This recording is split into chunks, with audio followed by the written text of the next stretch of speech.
I want you to get your dead arm, so I'm going to put you through a little bit here, not much.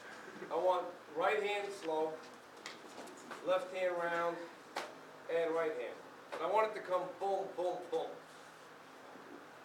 So you think, you know what I'm trying to do is confuse your thought pattern. To say, okay, what if I get hit with one of these punches? Well, the techniques that you learn and the things that you're trying to accomplish will never work. I want you to know that there's a little fear in the fact that someone, when they attack you, comes at you, boom, boom, boom, rapid fire. When you look at the mixed martial arts, you look at UFC, I judged it for many years. I'm involved with a lot of people in it. I've taught people, you know, even Coleman one time when Severin, when he had him in a Gesekatame and he couldn't get him to tap. I brought him into I remember we were in the airport, it's thundering out, and I got him on the side, I put him on the ground, Coleman. He didn't listen to too many people. I said, just do this, and you know what, he would have slapped like that. All that struggling you did. But we're going to go into that technique later on, but let's go to this technique. All I want you to do is try to think fast. So we're going to go street to ground with this one. Okay? This one here is 1, 2, 1, 2, 3. Now when you get to the third one, watch my motion. And you just relax when you punch fast. 1, 2, 3. In, drop, in, lock. Now watch. He pulls his arm up, coming up, lock, in, and that's it. Got it? Some of you know this technique, but I never did it really with rapid fire succession of punches. Understand? Again, my concern is, if I can't block these punches, what good am I trying to do a technique? It's so frustrating to know that people work in a dojo and know,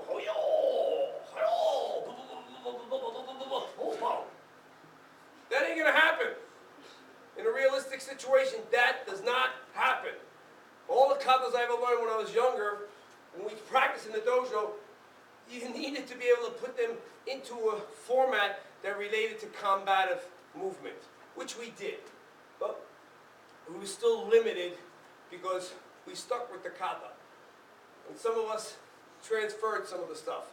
And eventually my father was very adamant about, okay, here's one technique, here's 5 techniques off that one kata that you need to work on. But a lot of people just, they didn't work on it. They just didn't take the time after the class to really say, okay, well, it makes sense. Let's see this, that, and the other thing.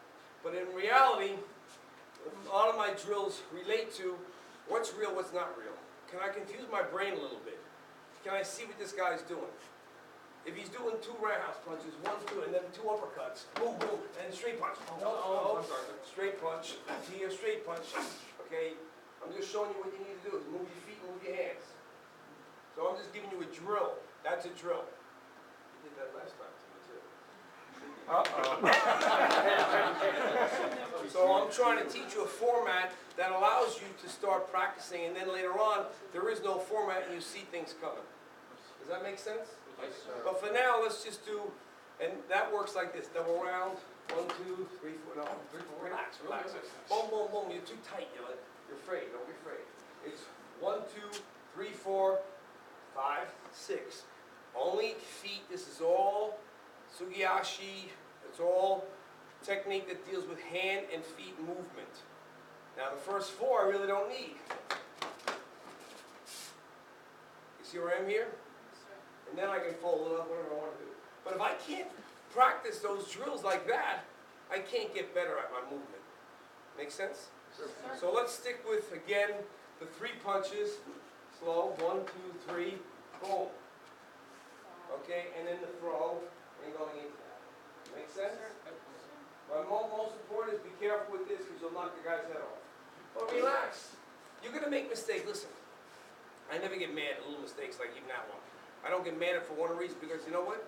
If you can't take a punch, we're good at you. You know what? I've gotten hit 1,000,000 times. I mean, my father beat the crap out of me. And you can ask Dennis. He got beat up too, but I got beat up more than anybody, right or wrong. You did, sir. And deserved. He said that.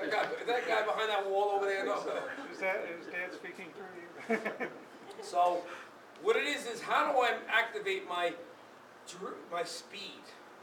Now what I'm going to do with you guys before I leave is we're going to work on knife techniques, takeaway knife technique, and some of the techniques you can use with a knife, so that you can, really if you do get a hold of a knife, like we were saying over here, someone comes at you with a knife, how do I take the knife away? And what if you take the knife away from the man and he comes back after you again? Which happens, because they want their weapon back. Okay, same thing with the gun. I mean, I'm not going to teach you, there's a whole bunch of techniques that I can show you, but you know what, I'm going to show you several techniques that are logical. If a guy's with a gun over here, and he's like this here, well, you know what, you might as well forget it. You might as well just say, okay, well, let me just see, if he wants my pants to come off, I'll take them off. If he wants my shirt, I'll give him my shirt. Don't be stupid. The only logical gun defense techniques are when a guy's sticking a gun out. When a guy has a gun here, and Dennis, I'm sure, and you guys that are police officers or whatever, you can agree with me there. You don't really want to go after a gun when it's here. Makes sense? My father, you point a gun like this, forget it. But when a guy puts his gun in here, or a guy puts a gun in here, or you're on your knees and a guy puts his here, or a guy does this here, sticks in your face, which is common because people don't know how to use weapons. Same thing with a knife. There's 3 different ways. A guy will come at you with a knife like this, he doesn't know what he's doing. And a guy will come at you this way, he does semi-know what he's doing because you got to go through this hand to get to this weapon. And then you get the guy that doesn't show you the knife at all. And he says, well, you can't see it. That guy is the most dangerous out of all. Make sense? But here, let's go into this move one more time. I want you to do it. And then build up. Go slow, slow. Oh, come on in, Bill. This is a black belt with Gary Allen. He's a very good friend of mine. Worked for the government, for the Bush administration. He was 8 years in a row. He was the, believe it or not, the Selective Service Director. And he came to visit me. This is Bill Chappell. Give him a round of applause. Also involved heavily with, which I know you guys are at this school, because Paul and Dave, all these guys did fundraisers for the International Brain Research Foundation. He's one of the guys that is heavily involved in lobbying for it and with the government, and has been involved for years, working with us on helping that cause and being part of it. So it's good to see you, Bill. Really good to see you. All right, so let's go. There's one technique, 3. And the reason why, because guys don't throw one punches. And if they throw one punches, you better be quick about it. If he's throwing that one punch, I want to hit him. Feel that? And normally my father used to do this. Boom, bam. He used to hit you and you bend over and your chin would be there and he'd go, whack! Chip my tooth once. I'm like, Dad, don't move through. No, these are not real.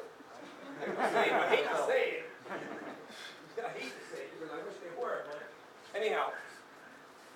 1, 2, 3. In. Boom, boom, boom. In. Lock it up real quick. Got it, people? He pulls that arm up. You come up, lock, in, down. If I keep it down here, and I come around here, and I want to bring it over here, turn it around, bring it there. Got it? That'll work.